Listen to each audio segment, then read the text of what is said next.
Chaque jour Dracula. Peu de gens le savent, mais avant d'être un grand vampire mondialement connu, Dracula était un enfant, presque comme les autres.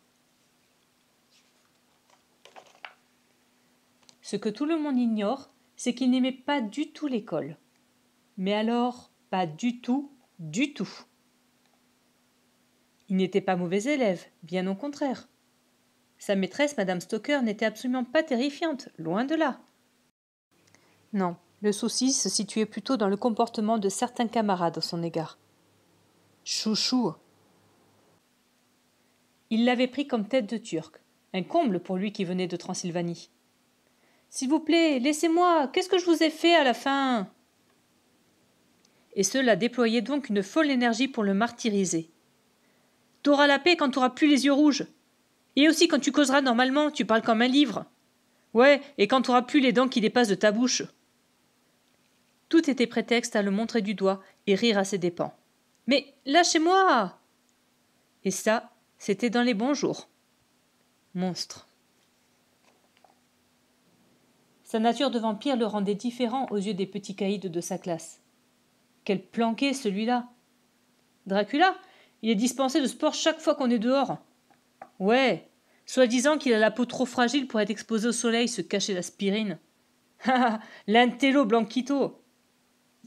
Une différence qu'en parfaits intolérants, il jugeait parfaitement intolérable. Bon, les pipelettes, là, vous voulez un tour de rab avant le déjeuner? Il perd rien pour attendre. Les brimades ordinaires étaient donc quotidiennes et s'exerçaient en toute occasion, y compris sur les temps de repas à la cantine. Arrêtez, mais qu'est-ce que vous faites? On est sympa, on améliore ton repas avec un peu d'ail. Ouais, et avec un zeste d'eau bénite, tu vas adorer. Fais gaffe, le pion arrive. Je serais toi, j'éviterais de sourire, t'as de l'épinard coincé entre les dents. Tu devrais aller te voir dans un miroir pour l'enlever. Oh, mais je suis bête, j'oubliais que les vampires n'ont pas de reflet. Dracula n'avait jamais osé parler de tout ça à quiconque. Pile à l'heure pour tes cookies au sensu, mon minioptère. Ça va? Ta journée a été bonne? Comme d'habitude. T'as une petite mine, toi. Tu me le dirais si tu avais un problème. Oui, papa. Ses tourments et son isolement étaient son secret. J'ai pas très faim, je monte un peu dans ma chambre. Ah, comme tu voudras. Le jeune vampire se sentait en partie responsable de ce qui lui arrivait. Il croyait que si on s'en prenait à lui, c'était sans doute un peu de sa faute. Une pensée certes absurde, mais allez expliquer ça à un petit être qui essaie de comprendre pourquoi on le persécute, lui et pas un autre.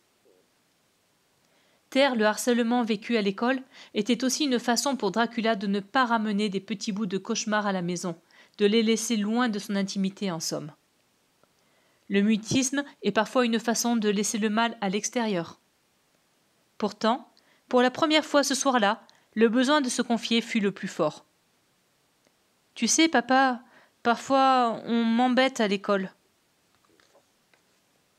On se moque de toi ?»« Oui, un peu. »« Je vois. Suis-moi. »« Mon fils, tu dois savoir que ceux qui ricanent des autres sont souvent au fond d'eux des gens malheureux.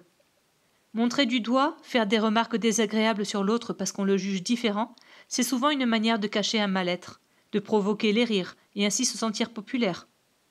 Je dois faire quoi, papa? Tu dois être plus intelligent qu'eux, en leur montrant le moins possible que tu es affecté par leur comportement. Pas facile. Si tu souhaites savoir comment Dracula va s'en sortir et se débarrasser de ses persécuteurs, lis sans tarder Chaque jour Dracula, disponible dans la bibliothèque de la classe.